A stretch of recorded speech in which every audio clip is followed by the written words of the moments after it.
en Queen Camilla vient d'être démasqué, et cette fois, il ne s'agit pas de Diana. Des lettres choquantes, des noms secrets et des liaisons cachées sont maintenant révélées au grand jour. Pas une, mais plusieurs liaisons amoureuses. Et alors que le palais se démène, Camilla craque. Le passé de la reine n'est plus caché. Il a explosé. Le jour où tout a éclaté. Tout a commencé avec une seule enveloppe. Pas de communiqué de presse, pas de murmure d'initié. Juste une lettre discrètement divulguée à un rédacteur en chef de tabloïd avec une signature qui a tout changé. En quelques heures, le bureau de presse royal était dans le chaos. La lettre reliait la reine Camilla à une liaison dont on parlait depuis longtemps, une liaison qui n'était pas seulement scandaleuse, mais qui se poursuivait pendant sa relation avec Charles. Le contenu était explicite. Un message manuscrit faisant référence à des rencontres privées, des luttes émotionnelles et des regrets qui n'avaient jamais été exprimés publiquement. Un paragraphe se démarquait. « Tu sais que je n'ai jamais cessé de t'aimer, même après tout ça. » Le nom du destinataire a été expurgé dans l'article, mais la signature était celle de Camilla. Au milieu de la matinée, des journalistes campaient devant Clarence House. Personne n'était autorisé à entrer ou à sortir. Les téléphones sonnaient sans arrêt. Il a été dit aux assistants du palais de ne répondre à aucune question.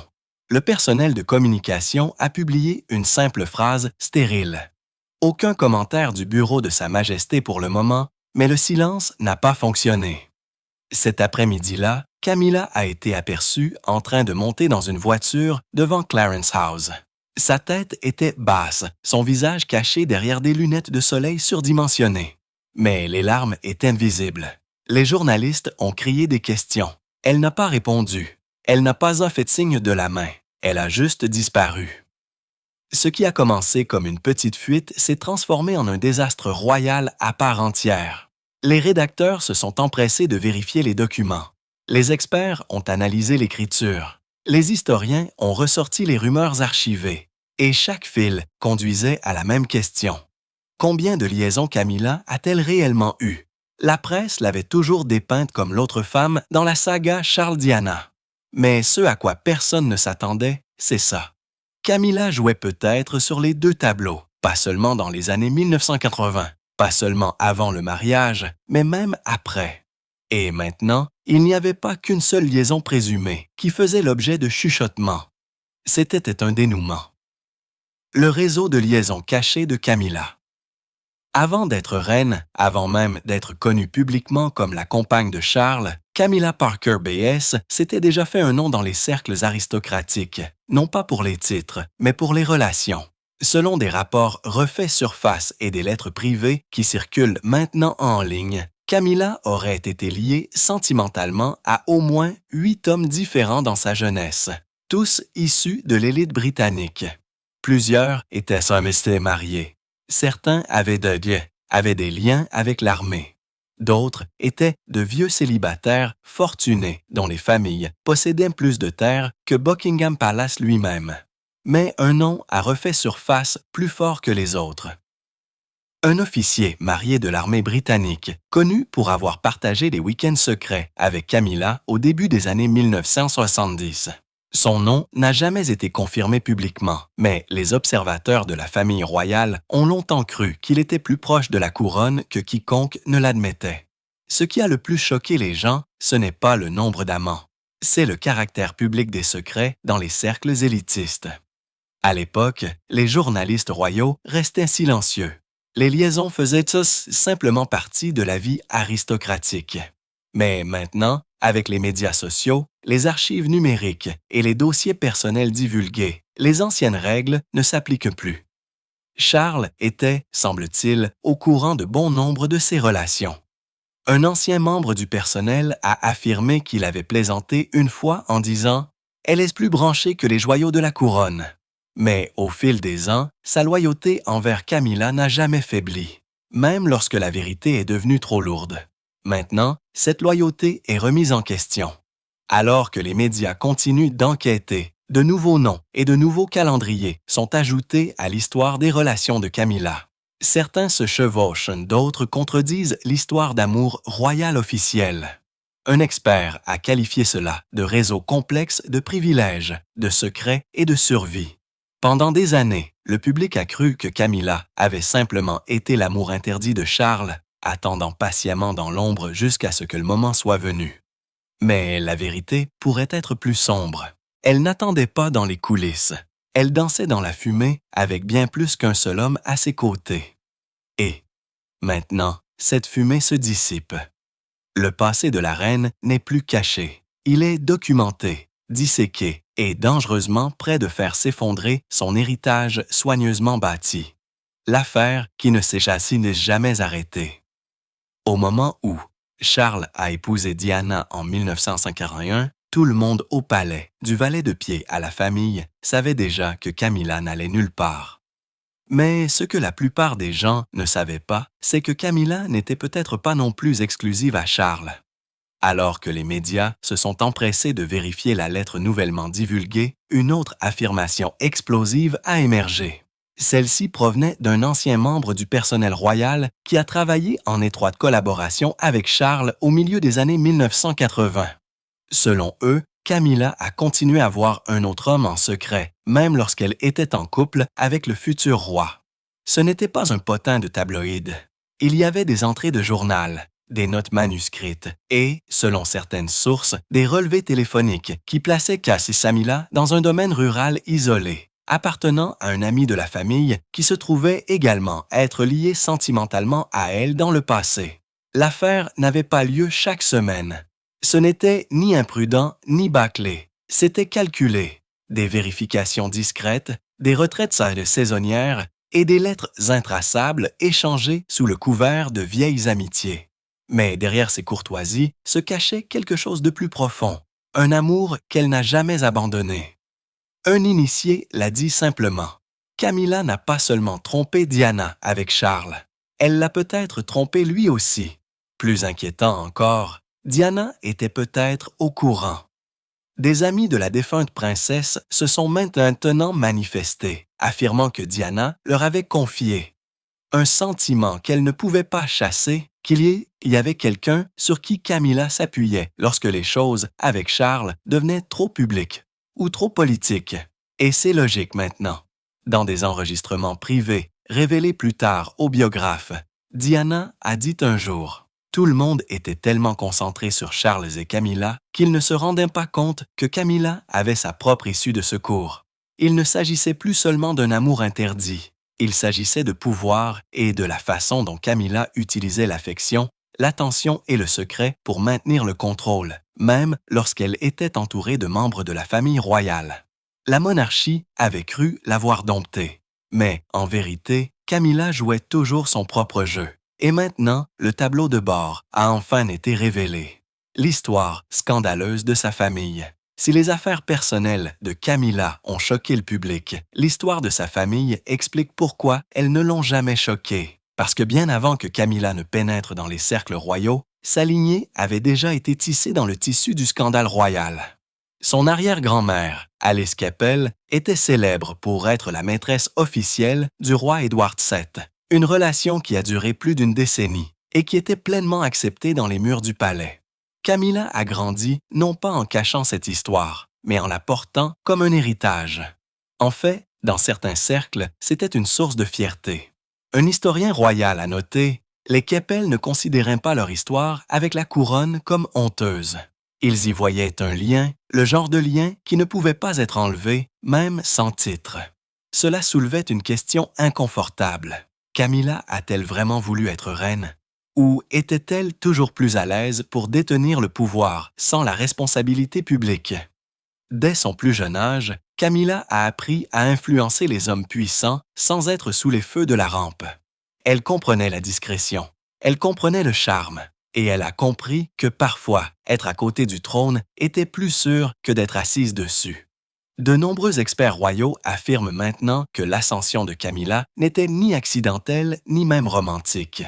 C'était une stratégie générationnelle, une manipulation transmise par le biais de récits, d'attentes sociales et d'un accès d'élite.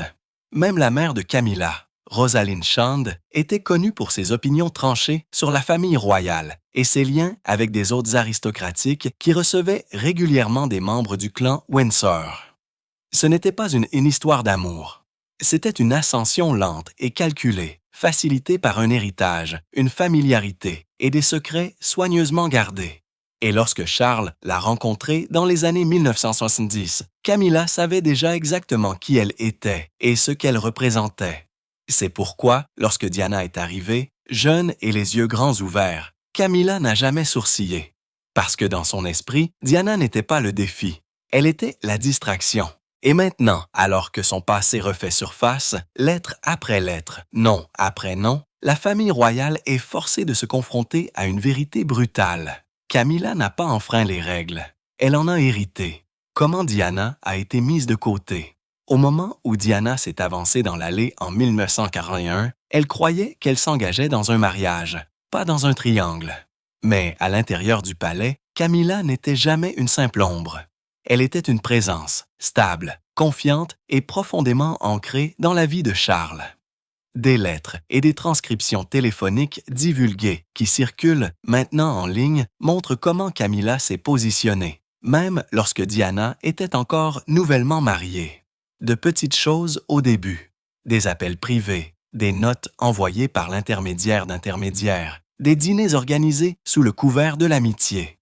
Mais le schéma était indéniable. Camilla n'a pas seulement survécu en arrière-plan. Elle a étendu son influence à mesure que le monde de Diana se rétrécissait. Selon les propres mots de Diana, enregistrés des années plus tard, nous étions 3 dans ce mariage, donc c'était un peu bondé. Ce n'était pas qu'une citation, c'était un avertissement. Des assistants ont depuis révélé comment Camilla a discrètement miné la position de Diana à la cour, semant des doutes sur sa stabilité, offrant des conseils concernés au cercle intime de Charles et renforçant subtilement l'idée que Diana n'était pas prête pour la vie royale. Même si Diana éblouissait le public par sa compassion et son authenticité, Camilla construisait discrètement son propre récit à huis clos. De nouveaux messages vocaux déterrés des années 1990 montrent Diana parlant en larmes d'être exclue des décisions et se sentant comme une étrangère dans mon propre mariage. Elle n'était pas paranoïaque. Elle se regardait être effacée. Camilla n'arborait peut-être pas la couronne à l'époque, mais elle jouait déjà à long terme, attendant que le public se retourne contre Diana, que Charles se lasse de la vulnérabilité de sa femme, que la machine du palais se tourne vers la seule personne qui était là depuis le début. Cela a fonctionné.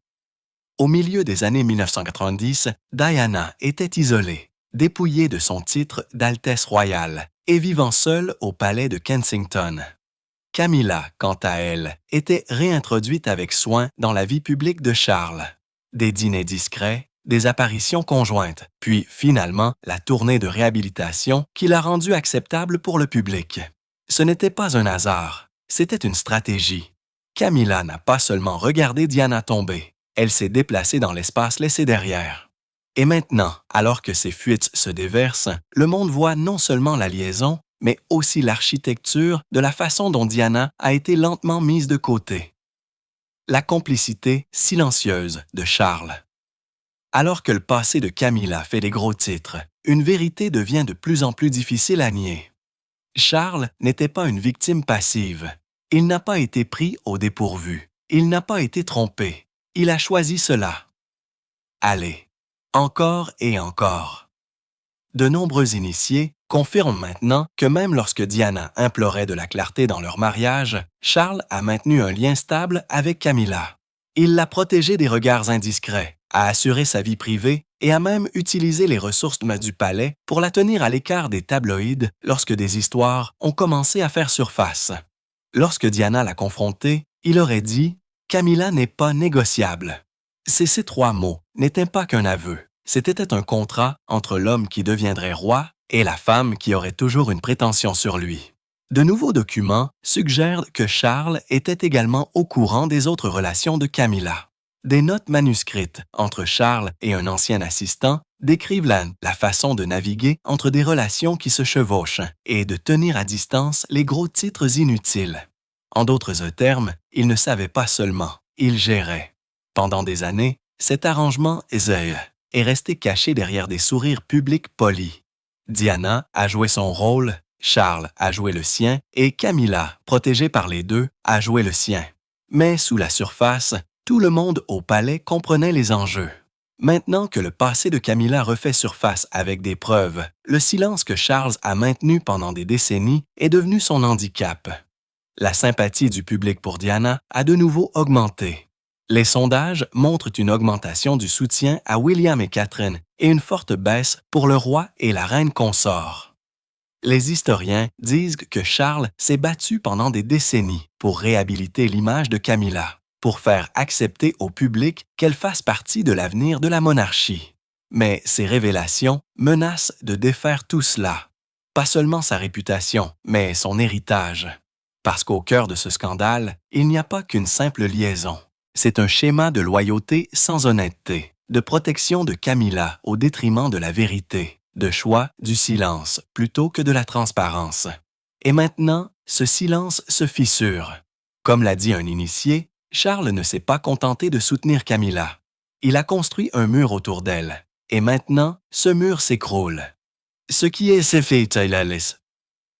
révélé, ce n'est pas seulement le passé de Camilla, c'est sa complicité. Et la monarchie ne se remettra peut-être jamais de ce qui va suivre, les nouvelles preuves qui l'ont démasqué. Pendant des années, les rumeurs sur le passé de Camilla avaient été faciles à rejeter comme des commérages. Mais au début du printemps, une vente aux enchères privées à Londres a brisé ce confort. Parmi de rares souvenirs royaux, une enveloppe scellée est apparue contenant des lettres manuscrites signées par Camilla elle-même. Ce n'étaient pas des lettres d'amour à Charles, ce n'étaient pas de polis remerciements, c'étaient des confessions. Une lettre décrivait qu'elle était déchirée entre deux cœurs, laissant entendre une loyauté partagée pendant les années mêmes où elle était publiquement liée à Charles. Une autre faisait référence à un homme uniquement par l'initiale G, que certains initiés croient être un ancien amant qui évoluait dans les mêmes cercles aristocratiques. Le ton était intime, sans retenue. Une Camilla que le public n'avait jamais vue. En quelques jours, des scans numériques des lettres ont commencé à circuler en ligne. Un agent de sécurité royal à la retraite, à qui un journaliste a montré l'écriture, a confirmé son authenticité. C'est elle. Pas de doute, a-t-il dit. Cette seule phrase a déclenché une tempête médiatique. Les présentateurs de nouvelles ont lu des extraits à haute voix à la télévision nationale. Les tabloïds ont imprimé des comparaisons côte à côte de l'écriture de Camilla, la faisant correspondre à des lettres connues à Charles des années 1960. La réaction du public a été rapide. Les gens n'ont pas seulement vu les mots. Ils ont entendu la voix de Diana y faire écho. Derrière les portes du palais, l'effet a été immédiat. Charles serait devenu pâle lorsqu'il a été présenté avec les documents. Lors d'une séance d'information privée, Camilla, confrontée à des copies imprimées, aurait fondu en larmes, murmurant seulement « Je pensais qu'elles avaient été détruites ». Ce n'était plus une rumeur. C'était une preuve physique d'une double vie qu'aucune déclaration du palais ne pouvait démentir. Le moment choisi a empiré les choses. Camilla avait passé des années à remodeler son image publique en celle d'une épouse attentionnée, une figure grand-maternelle dévouée à son devoir. Maintenant, ces fondations soigneusement construites se fissuraient en temps réel. Les lettres sont devenues plus qu'un scandale. Elles étaient une feuille de route pointant vers des réunions secrètes, des hôtes discrets, des maisons de campagne non marquées. Les journalistes et les détectives amateurs ont commencé à suivre les indices, à relier les dates, les lieux et les noms. Chaque fil tiré révélait un autre fossé dans l'histoire officielle de l'amour durable de Camilla et Charles. Et pour la première fois, ce n'était pas seulement le public qui posait des questions, c'était le palais lui-même, l'effondrement du palais. Lorsque l'histoire a éclaté, Clarence House ressemblait à un centre de commandement en crise. Des membres du personnel supérieur se sont précipités entre les pièces, le téléphone collé à l'oreille, les yeux fixés sur les ordinateurs portables diffusant les derniers gros titres. Les avocats ont été appelés avant le petit déjeuner. Des déclarations ont été rédigées, rejetées, refaites, mais rien de ce qu'ils ont écrit n'a pu contenir le feu. La première réunion de ce matin-là a été présidée par Charles lui-même. Il se serait assis en bout de table, silencieux, pendant que ses assistants décrivaient l'ampleur de la fuite. Camilla n'était pas dans la pièce. Des sources disent qu'elle est restée à l'étage, refusant de parler à qui que ce soit d'autre qu'à son secrétaire privé. Un assistant a décrit plus tard l'ambiance en un seul mot, volcanique.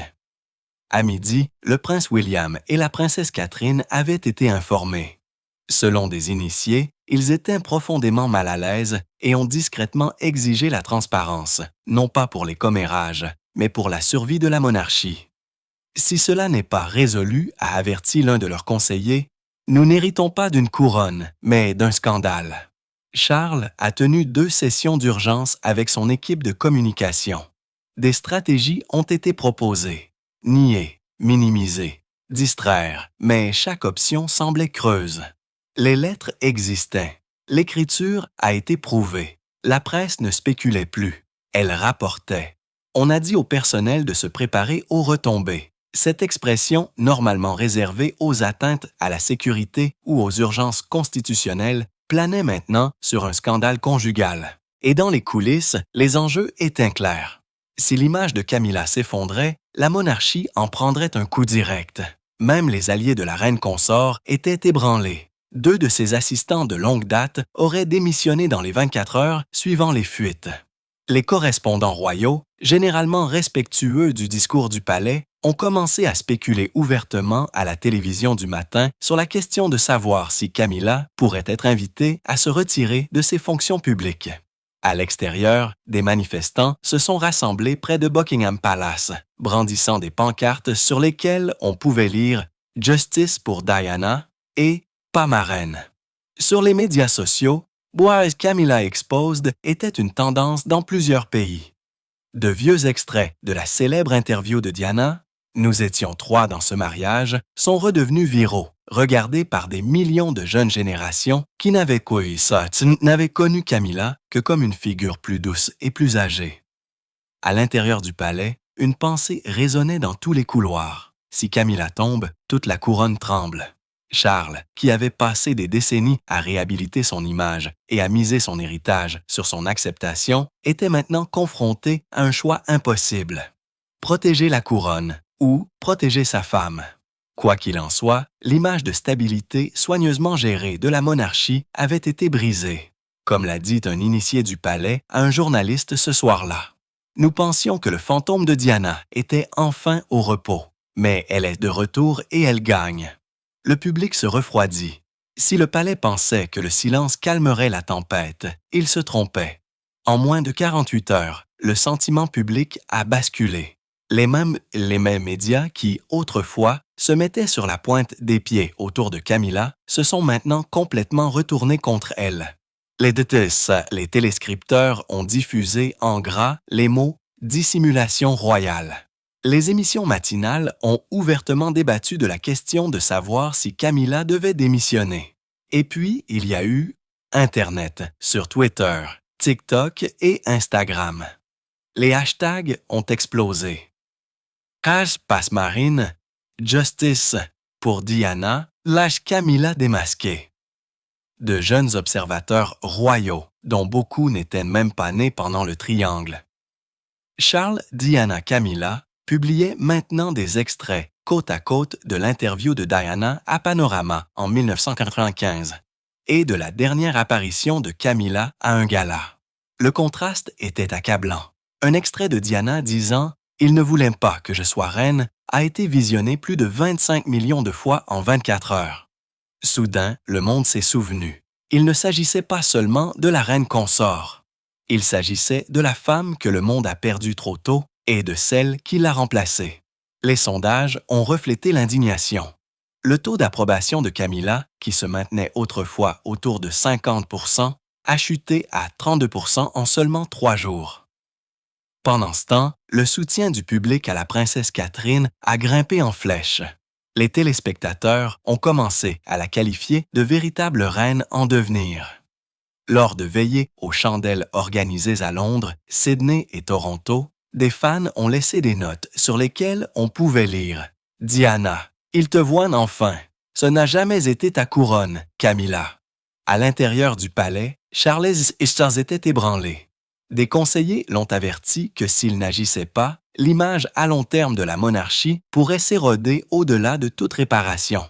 William aurait dit à des assistants proches qu'il était profondément troublé par les révélations, mais a refusé de faire un commentaire public.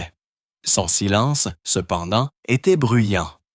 Un tabloïd a publié le titre « Le fils qui ne dit rien, mais qui signifie tout ». Même les organismes de bienfaisance autrefois alignés sur Camilla ont commencé à prendre leur distance. 2 grands commanditaires de sa fondation de lutte contre la violence domestique ont retiré leur soutien, invoquant des préoccupations éthiques. Un événement prévu dans un hôpital pour enfants a été discrètement reporté et jamais reprogrammé. Les murs ne se refermaient pas seulement, ils s'effondraient. Et au centre de tout cela, Camilla avait disparu de la scène. Pas une seule apparition publique, pas de photos, pas de citations. Pour une reine, elle n'avait jamais semblé aussi invisible. Et pour un public longtemps privé de justice pour Diana, le message était clair. La couronne a peut-être essayé de réécrire l'histoire, mais l'histoire se battait enfin. Que se passe-t-il maintenant? Alors que les lumières du palais s'éteignaient derrière les fenêtres fermées, une question planait lourdement sur Buckingham. Le roi Charles va-t-il agir? Il n'y avait pas de voie facile à suivre. Plus maintenant. Selon des sources, Camilla avait proposé, dans un moment de désespoir, de se retirer temporairement de ses fonctions publiques. Le geste n'était pas noble. Il était stratégique, une façon de calmer les gros titres sans admettre sa culpabilité. Mais Charles était partagé. Ses conseillers ont insisté sur la distance. Son fils a offert le silence. Sa femme, celle qu'il s'était battu pour épouser pendant des décennies, était maintenant le plus grand handicap de la monarchie. Et Charles le savait.